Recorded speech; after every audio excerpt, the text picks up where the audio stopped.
Change my heart, oh God. Change my heart, oh God. May I be like you. You are the potter. I am the clay. Mold me and make me. This is what I pray.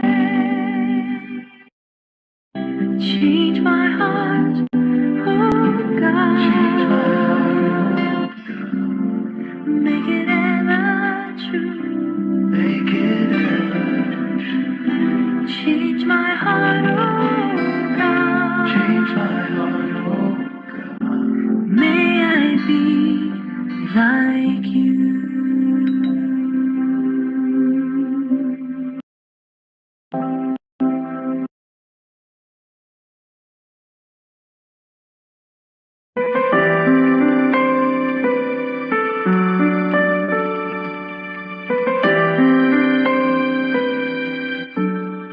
Reign in me, sovereign Lord, reign in me. Reign in me, sovereign Lord, reign in me. Activate my heart, let your kingdom come. Establish there your throne. Let your will be done. Reign in me,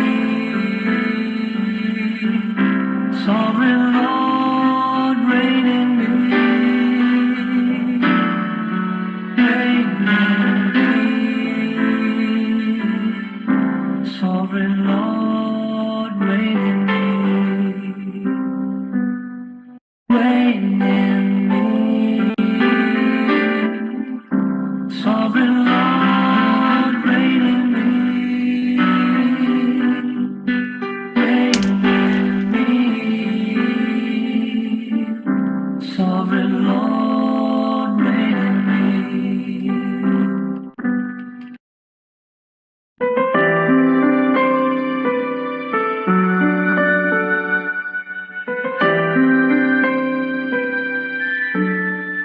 Reign in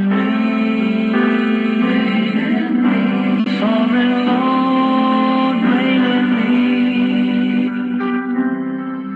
Reign in me, sovereign Lord, reign in me. Captivate my heart, let your kingdom come. Establish there your throne. Let your will be done. Reign in me, sovereign Lord, reign in me.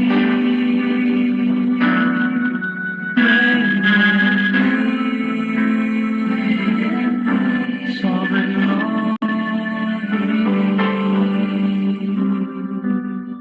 reign in me. Sovereign Lord, reign in me. Reign in me. Sovereign Lord, reign in me.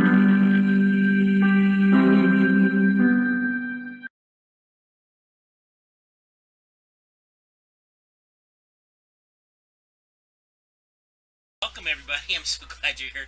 Patty, we're picking on you tonight.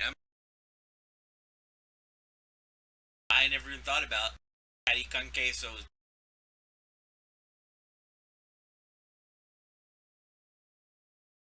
When you picked that out, or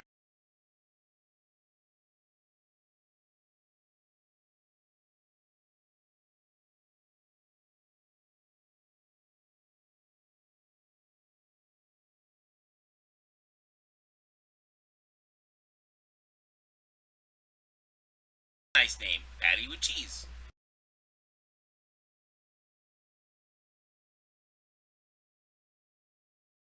Hi, Ariana. Hi, Transit.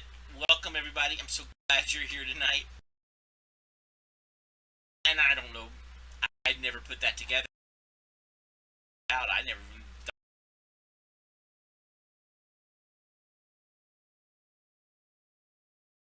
Let's go ahead and start in prayer tonight.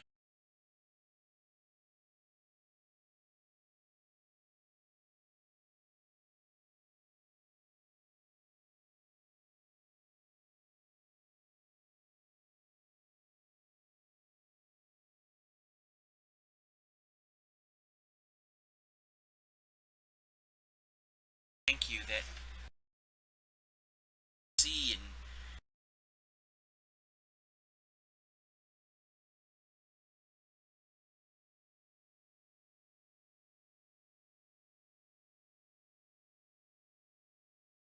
get sometimes.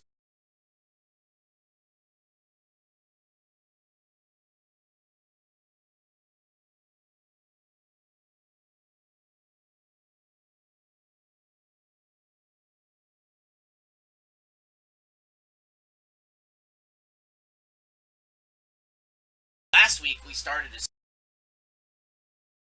I called it Chasing. How I came up with the name.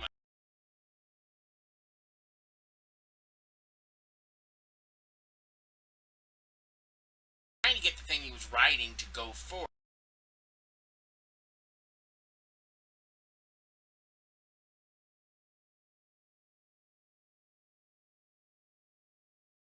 Found a carrot and stick, and he dangled the carrot out in front.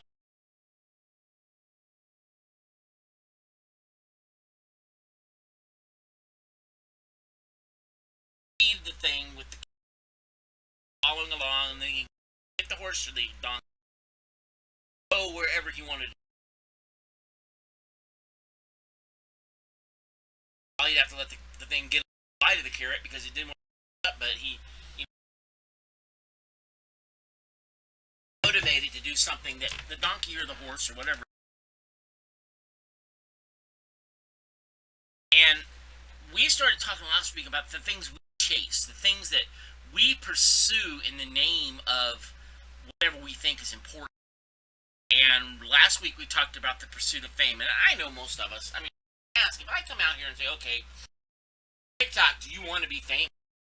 Do you want to be a multimillionaire, glamorous athlete, movie star?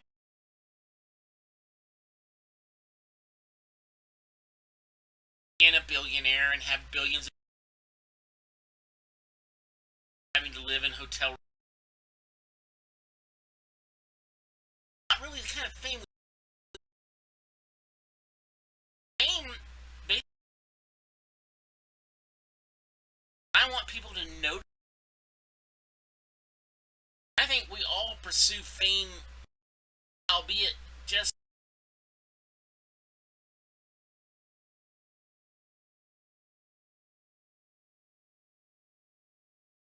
I mean, they're famous, but they're a different type of famous. I think most of us want to be done, that we've accomplished something. So good at something that people, and I want to be like that. You know, in the church, that's kind of translated into the pastors of the megachurch, and not necessarily that every pastor who pastors a megachurch is pursuing fame. It's just that not to them because it's popular to be, you know, um, like let's pick on one that I know can handle me picking. To be honest with you, is Saddleback Community Church. What's that? Like 15,000 members, and they see 15 to 25,000 people every right all over the city, and they've got different campuses. Campuses have campus pastors, and there's a main pastor, but all together to minister to that city. And although I have some own personal issues, I don't see anything in the Bible that says that there's anything wrong with it. It's just that the tendency is, kind of churches, the pastor tends to, you end up getting pastor worship. I'm not in danger of that here. I'm pretty sure that if God called me away from here and put somebody else there, we wouldn't struggle with, well, I'm not going back because Pastor Mike. I like Pastor Mike. Pastor Mike's a good guy. Blah, blah, blah, blah, blah, blah. I don't really think any of you are following Pastor Mike. At least I hope not. You're not here to follow me. You're here to follow Jesus. But there are some big churches where people go to church. That's the guy who's preaching. And the church is so big that they tend to draw what I call fans. That's what I mean by fame, is that kind of fame where I want people to know. I want to be important and chase after me, that people I know and want my opinion. And we do that in microwaves all the time. It's not necessarily that you're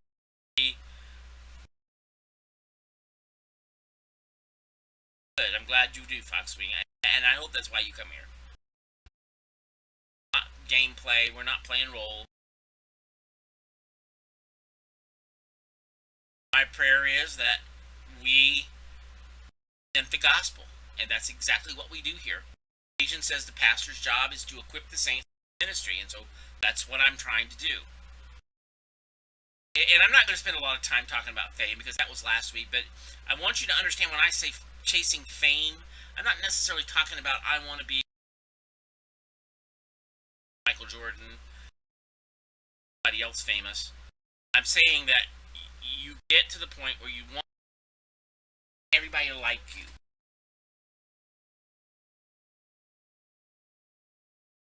Violating your own character. That's when this becomes a problem. You start chasing the carrots, and you get so focused on the end result, sight of who you're really. Tonight, we're going to talk about chasing money and chasing material things. Now, I want to be something.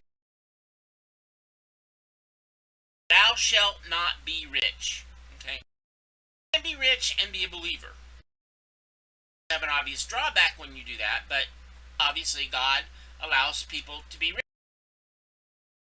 Everybody to be rich? No, God doesn't owe you a thing. Matter of fact, if God said, you know what, I sent my son to die for you. He died on a cross and rose saved, and you're going to be with me. I couldn't say, oh God, you can't do nothing. He's not going to do that because he loves me. He loves me because I'm his child, and just like you're his child.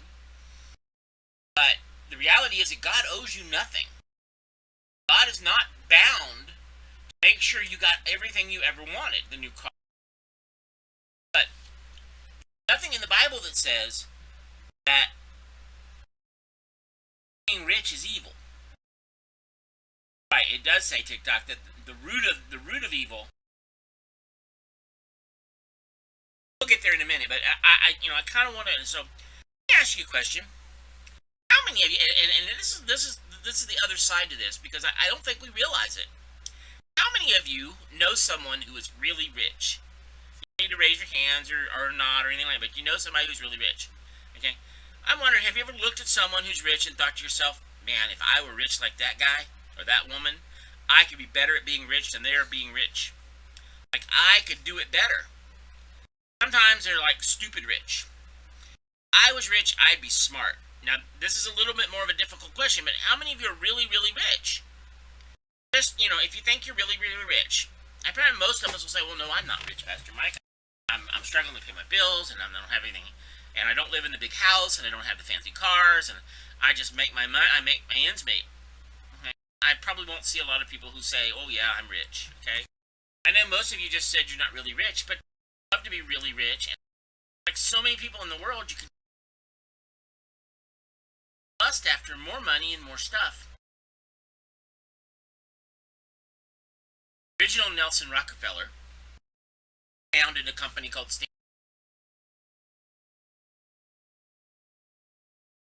and they ever walked the face of this earth when he lived. One day he found out that they were using like 9 or 10 nails to nail the oil barrel they were filling up to sell the oil.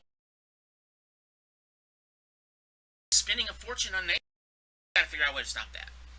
He personally went down to the manufacturing place where they manufactured the oil barrels, and he worked with them to eliminate as many of the nails as he could, so they could eliminate the job with as few nails as possible. Asked, when do you have enough? I mean, you've got all the money in the world, you've got this house, you've got all these people who work more money than you know what to die. You're going to have, and he had all sorts of descendants and inherited millions from him. When will you know when you have enough money?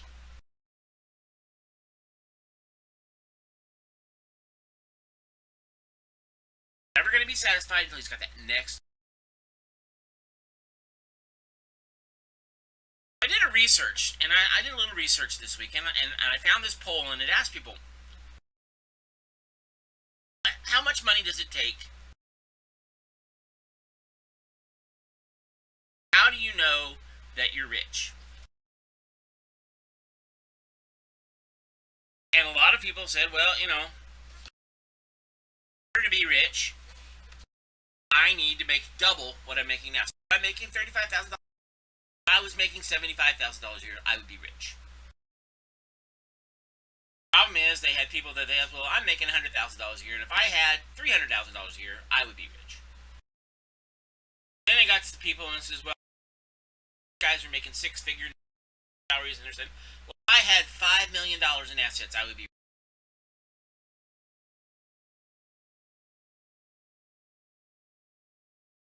And believe it or not, people will do anything to be rich. They asked the same question, the same group of people, do to give you $5 million. What would you 54% of the people who answered this survey said, I would listen to country music and nothing else the rest of my life. That wasn't too bad. I mean, that's not really a bad thing. I mean, I'm not really fond of country music. I guess I could handle doing country music.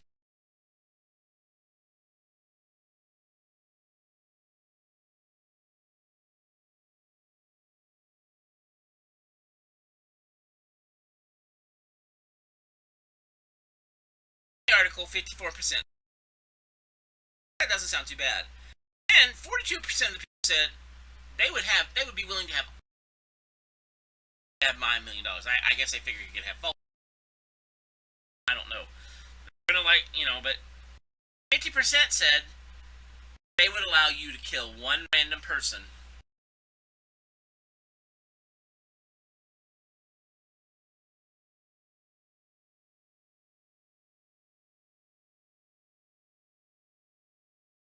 solitude for the next 20 years.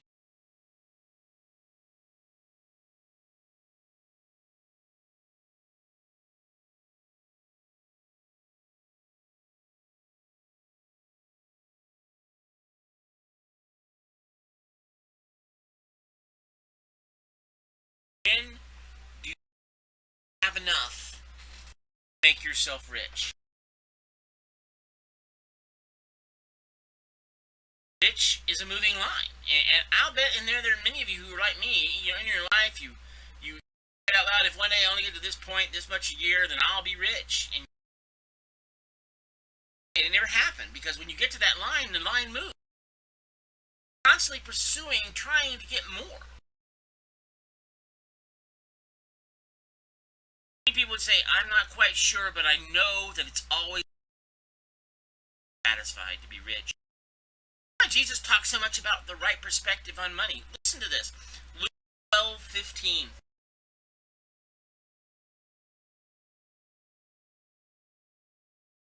It says this. Watch out and be on your guard against all kinds of greed. Life does not consist in abundance. Very, very careful, because everything in culture is shouting you need this and you need that, and you need the bigger car, and you need to make more money, and you deserve a raise. And the sad part is we've got churches teaching this. Well, God owes you money, and God owes you the next paycheck. I went with my ex-brother, and he's my ex-brother-in-law now, but he taught me into going to a church with him. And it was great to have him go to any church, because he didn't really. And so he taught me into going to this church with him. I went to this service because he was kind of interested in his church. And I got as far as them taking up the offering, and I was sick in my stomach. They were talking about how God owes them a new car, how they did, that they'll claim it, and God will give them this, and God will give them that, and all. Thank God for, claim God for the new checks, the new raises, the new car, and the new homes. Wait a minute. About your possessions anyway. Our culture teaches that you need more. What you don't have, that's what you need. You need more of it. You need more and more and more and more and more, and it never ends. You know, I watch late night TV once in a while, and I don't stay up late much. Too many. You get old, you don't watch. But I remember watching this. I'll tell you where I saw this, but I learned by watching those infomercials. Happy, rich. I needed a snuggie. That that makes you happy. That makes you the everything you need. Have a snuggie.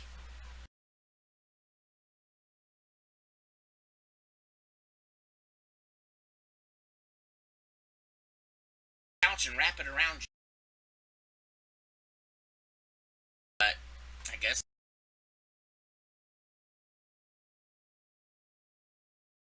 guys, the reality is that rich not solve your problems. We talked about this guy in Luke 12's gospel. Guy who was a rich man, had a great harvest. The guy had a bumper crop.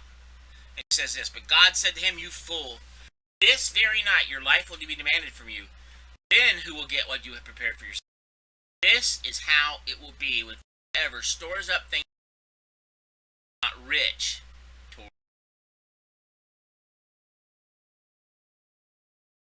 Think about it. He's got this farmer. Who made him rich? Well, God gave him, blessed him. God gave him all that stuff. The point is, and what I'm trying to get through to you is that everything you have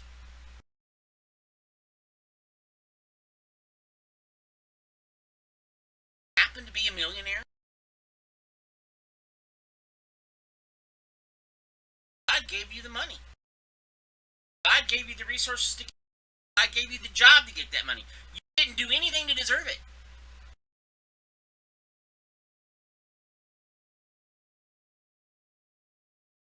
Now that we've set the stage, God made this guy rich. He was going to tear down all his barns, and he missed the point that tonight his life was going to be required of him, and he had done nothing toward thanking God and blessing others. I have some good news, bad news for you guys. We're going to start with the good news. I know you always want to hear the good news, right? Really, really good news. Don't miss it. Pay really close attention to it, because this is really the best news you're going to hear today. Good news is, guess what? I asked you if you were rich, and you said you weren't, but you are. Some of you thought, oh man, I don't really feel very rich. I don't feel rich because you feel like you've got more bills and got money. You're rich, but you don't feel rich. Get a little bit of perspective and recognize that probably around 3 billion or so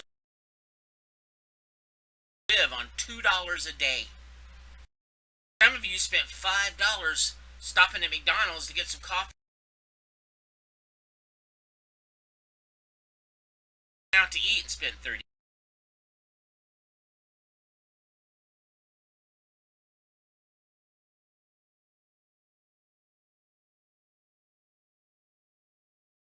In fact, you can often tell just how rich you are by the things that really upset you. Like when you're really, really mad because you ordered something. Domino's pizza didn't come in 30 minutes or less. Drove through the McDrive-thru and you didn't get your dippy sauce for your nuggets. You go get on the internet with your Wi-Fi and you couldn't get it to connect. Kind of glitch, and it took forever for you to get online. Got your AirPods, and so you actually have to hold the phone up to your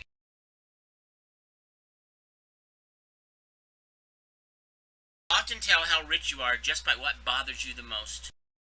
When I try to step back and think about it, I can, I have this stupid phone. On my phone, I can play any song on my phone. I get McDonald's or Burger King or Kentucky Fried Chicken and stop by and pick it up. I got a car.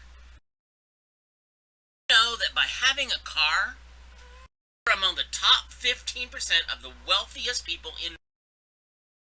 Drive your car past 14 or 20 other restaurants to go to your preferred restaurant to have someone else who milks a cow or caught the fish or cut the head off the chicken.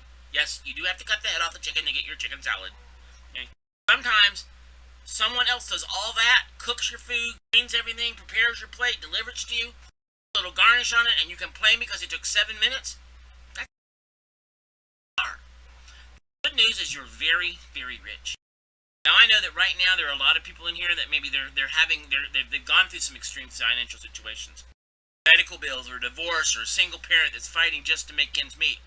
And I don't want to diminish the reality of your world, but overall, the vast majority of people that I'm talking to right now are actually a lot richer.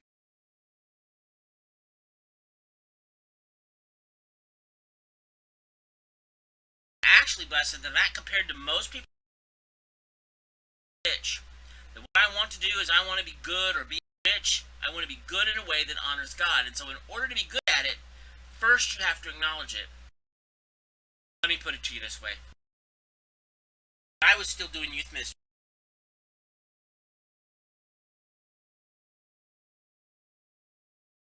Now understand, this is a long time ago. Back when I was young and mobile.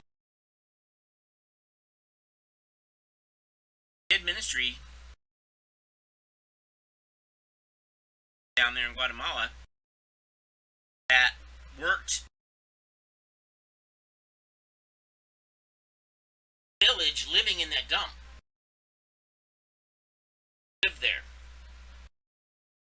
They dumped the trash from the city. They would scavenge in the dump for food and clothes and basic necessities just to survive. They had no clean water.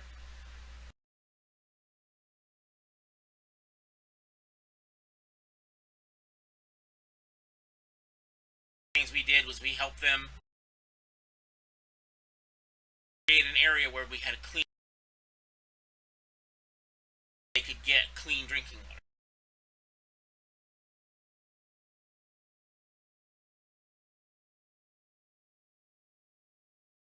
Spend a week in the how blessed you are.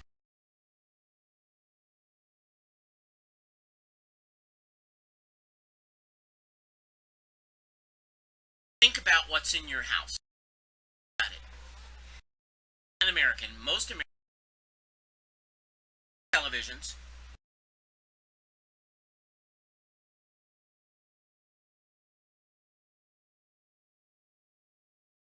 I'm probably a little different because I actually have 2 desktops in my room. I have one desktop that's sitting in a corner I don't use anymore.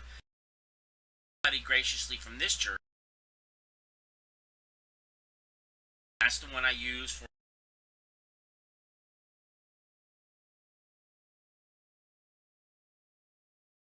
I would have never bought anything like that myself.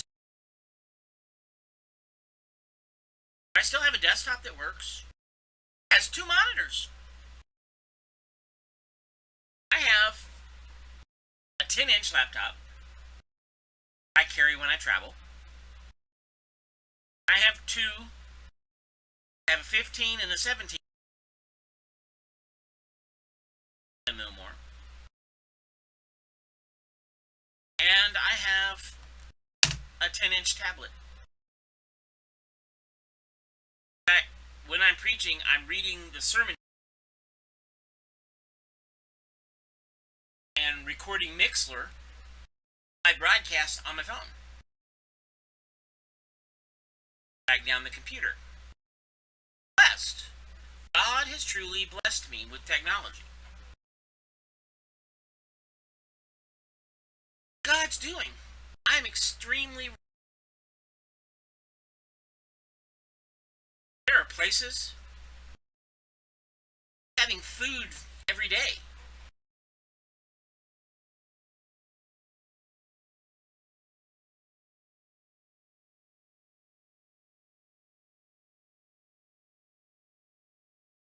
God gives someone wealth and possessions and the ability to enjoy them, to accept their lot and be happy in their toil. That is a gift from God.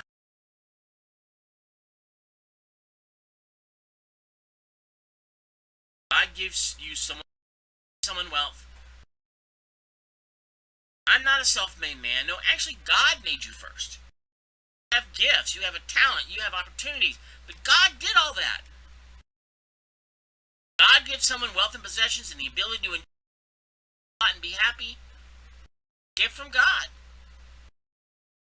I realize a lot of us, we feel embarrassed or apologetic or ashamed. Ask yourself, what other area of life when you're blessed are you embarrassed by being blessed? Think about it. If you say, hey, you guys, I've been so blessed with good health, and I'm so sorry that I'm well. Nobody says that. I don't say, oh no, thank you. I'm so sorry I have a head full of hair.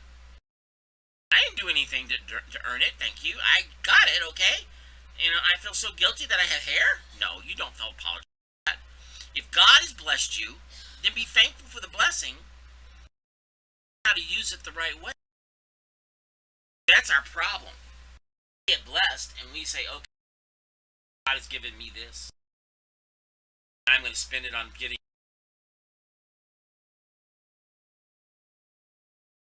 everything you have. You have a job, God blessed you with it. You have a roof over your head and you don't have raindrops. Not living under a bridge. And guess what? Even if you're living under a bridge,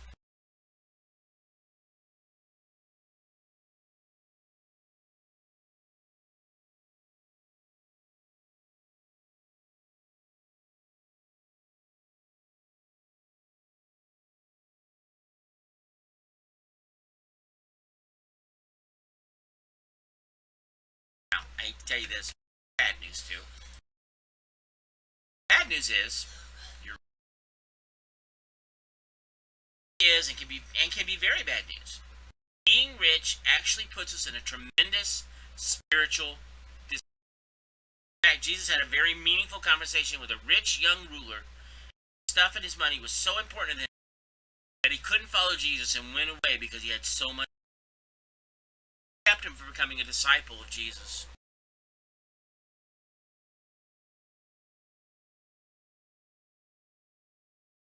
And said, "How hard it is for the rich to enter the kingdom. Indeed, it is easier for a camel to go through the eye of a needle, for someone who is rich to enter the kingdom of God."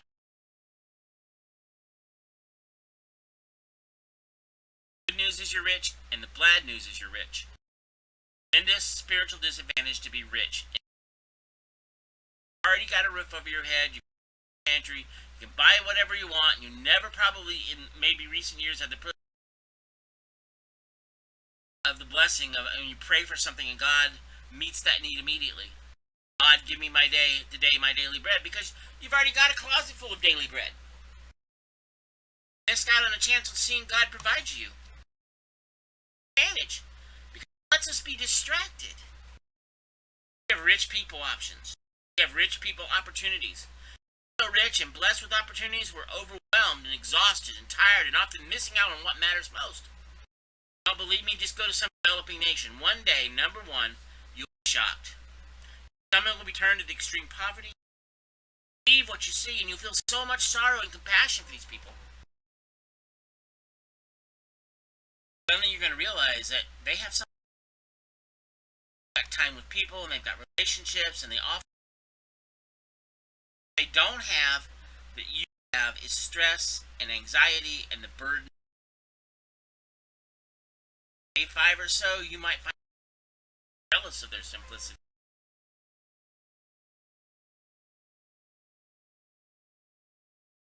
Thriving church,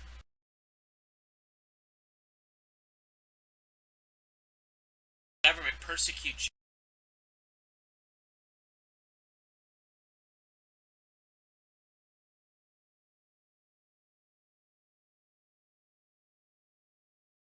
blessed, consider themselves blessed.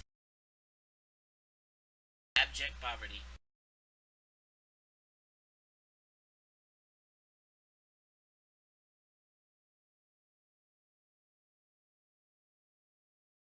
Reality is what we need, is not the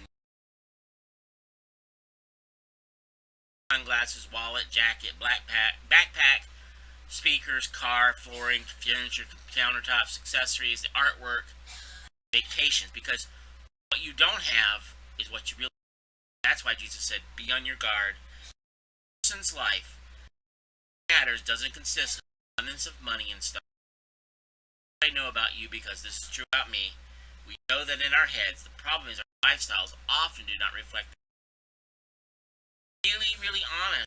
Say, yeah, I am spending more than I make. Why? Because I bought into the lie that more stuff out there. If I just get one more thing, I will finally be happy. The very way most of us live make me happy.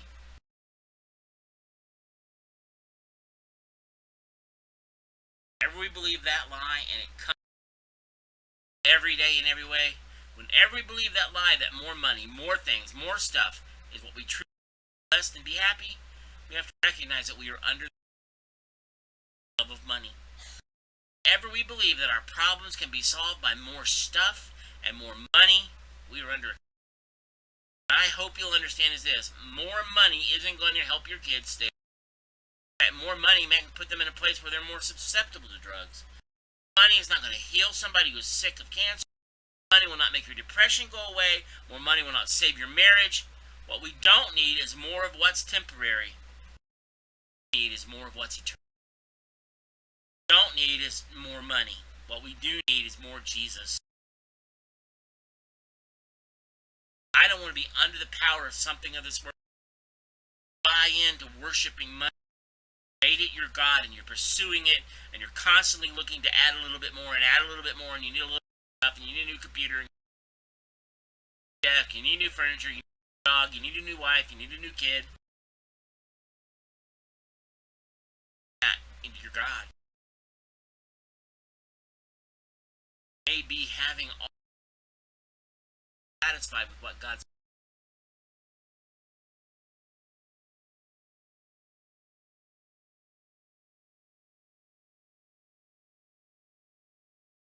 and the rich, and them to do good, rich in good deeds, generous and willing.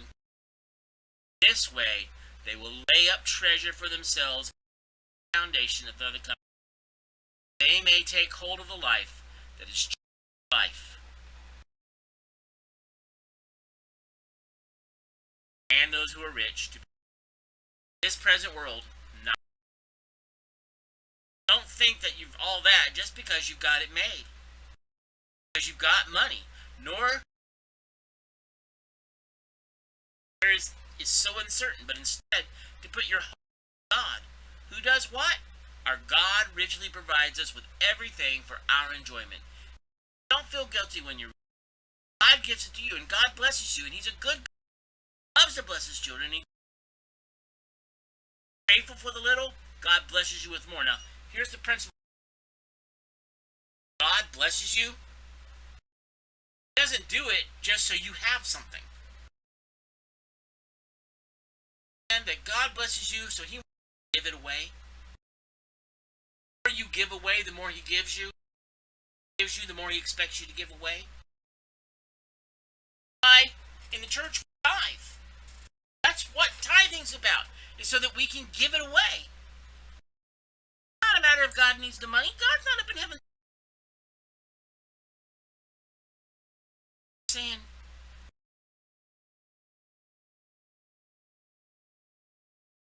I want you to know that I want to bless you. Bless you. I want you to bless others. I bless you, you bless others. And then if you give back to me, I'll give back to you so that you can give it to others. That's how it works.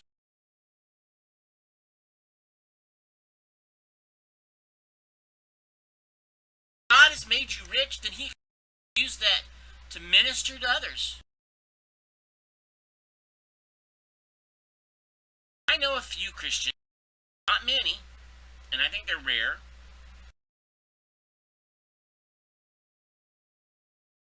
I know, well, he's no longer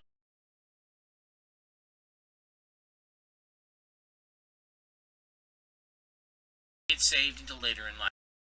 He became rich. He wasn't saved.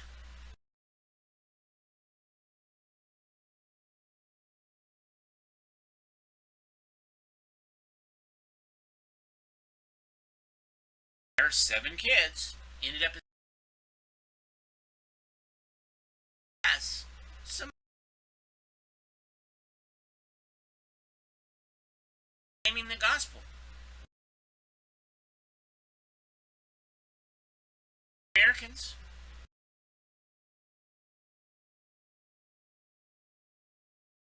all their kids are grown, and it's just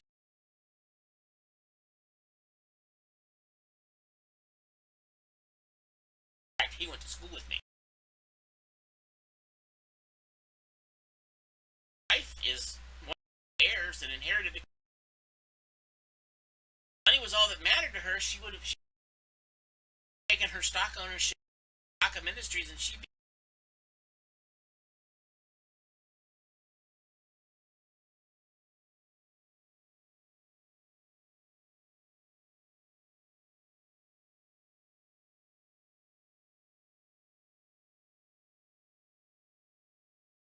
they can turn it, and you say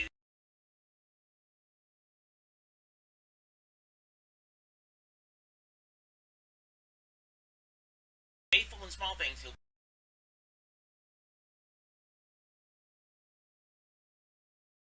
and them to do good. To rich people, we better be generous and willing to share. I love this with all my heart. In this way, they will lay up treasures for themselves, a firm foundation for the coming age. Take hold of the life that is true. Enjoy the depth of the blessings and the goodness, character, and the nature of our good God. Generous, be rich in good deeds so that you can take hold of this life that is truly life. Andy Stanley puts it this way: God has blessed me. It's good news. Really good news. Rich and blessed, and that's actually bad news because I can be distracting. It can be a spiritual disadvantage, and more is expected of us. I don't know about you, but with everything in me, I want to live that out. My God has blessed me with more than I will not trust in stuff, but in the one who richly provides. Because he has given me more with everything in me, I am called, equipped, and empowered and honored to give more and to do more. Temporary things in this world, I promise you, they don't deliver. I'm not going to take them to heaven. Like the old story of the guy who was going to die, and so he convinced them that he would take riches to heaven. So he begging and praying, he convinced them that to let him bring wealth into heaven. So he died, and he was buried with gold. Gets to the gates of heaven, and they stop him, and they're talking to him, and he says, well, I said I could bring some of my wealth with me. Walks up to the door, and the angel looks and says, well, I thought you were bringing wealth. I brought my gold. Says, I don't understand. Why do you need to bring heavens are paved with this? God takes care of it all anyway. Bless others.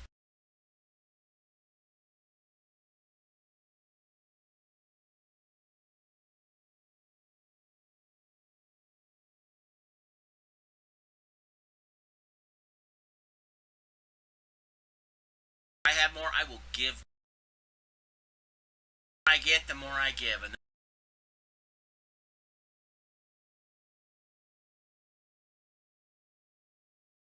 let's make a difference like only rich people can make a difference.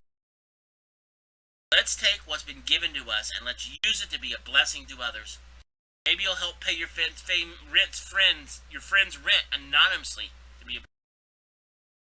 I have a buddy of mine, and we have what we call the go through, and he'll see a couple cars coming up trying to pay the tolls, where they have to pay the toll there, and he'll come through and he'll say, okay, my toll, I'm paying dollars to pay for the car. All of a sudden, he's blessed, paid for their toll, and they don't. All I know is they get up and the guy ahead of you paid your toll.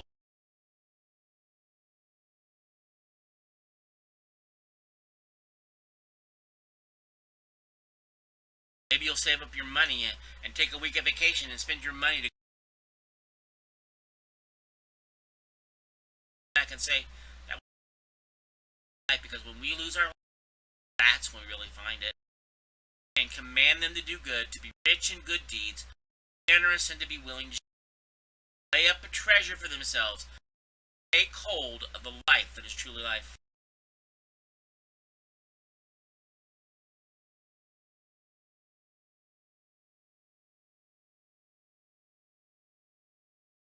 Pastor I know writes this, and I'm going to read this. This is directly from him. And this is him talking, so please understand Pastor Mike reading this. It's not something that happened to Pastor Mike, but I'm using this as a little. Shaping moments I've ever had was on an Indian reservation. Been to a place that has no electricity and no running water, barely even shacks to protect themselves from the elements. Jarring, and perhaps helps you to see just weeks. My wife decided, and again, it's not me saying this, it's a pastor friend of mine. My wife decided that we didn't need to ourselves. And so, in fact, I went on a pastor's conference about 3 weeks into deciding we weren't eating meat. I was bad. I went and had a steak. It became known that I wasn't allowed to eat meat because my wife said we weren't eating meat. So he's on this trip, and they go to this house. The group goes to the house, and he said it wasn't really a house. It was cardboard and metal pieces. The person lived in abject poverty. There's this lady that was there that was smiling from the ear, and she fed something different than she fed him. In front of me, a giant piece of roast beef. My translator, because she spoke no English, why nobody else had meat but me.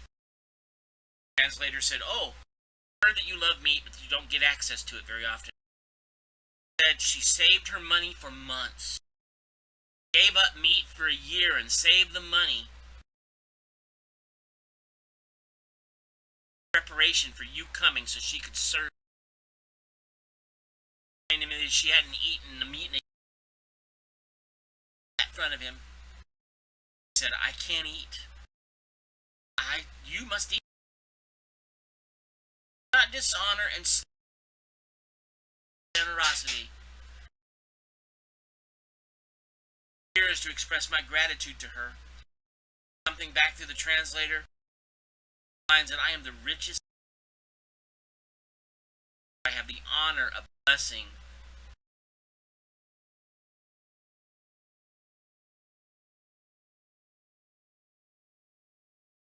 Have is what you need to be happy in life. Life does not consist. I don't know about you. My God has blessed me with more. Not trust in my riches. I am who richly provides. Have more. We will find the life that is truly life. This is how to be rich.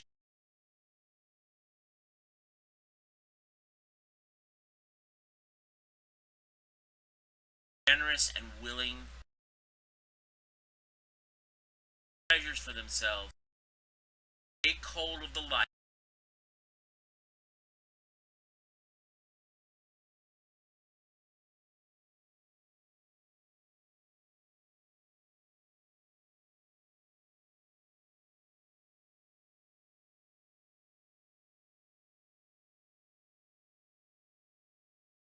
I'm rich, but I want him who richly provides. I have more, I will give more.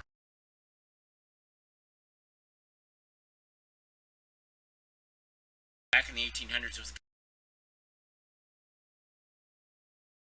in orphanages. He just blessed the orphans. Began a ministry to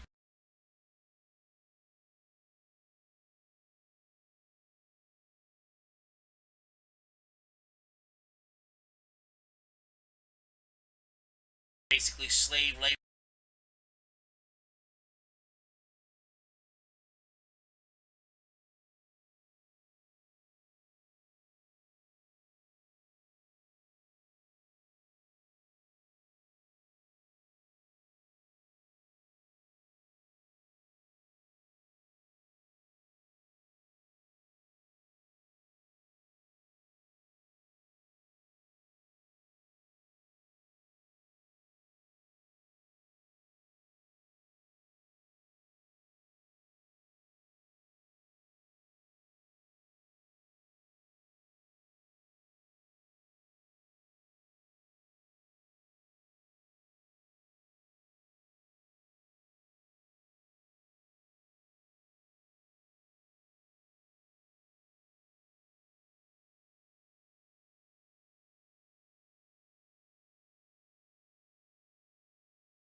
Inevitably, it was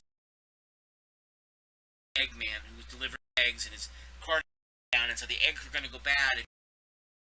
He couldn't